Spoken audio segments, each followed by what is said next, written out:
দর্শক, আমি এখন আন্ধারমণিকের ডলফিন টাওয়ারের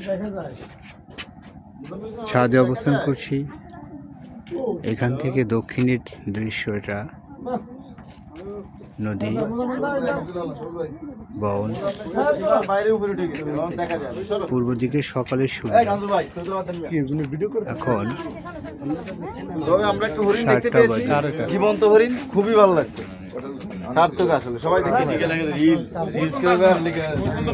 এক্সকিউজ মি স্যার, কারণ নেট কানেকশন কেমন ফিল করছেন এই ডলফিন টাওয়ারে? হ্যাঁ, আমারটা থাক, সবাই আসলে খুব ভালো লাগতেছে, বলার ভাষা নাই। মূলত আমরা আসছি হচ্ছে 6টা সাড়ে 6টার দিকে।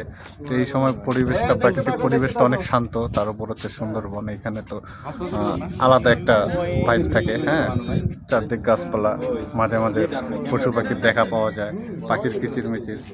তো সব মিলে পরিবেশটা একদম অস্থির। হ্যাঁ, আসলে বলে আর কি ব্যক্ত করা যাবে না, ঠিক আছে, এটা ফিল করার বিষয় পুরোটাই। থ্যাংক ইউ স্যার, আসলে অনেক ভালো লাগতেছে। হ্যাঁ, thank you sir, thank you.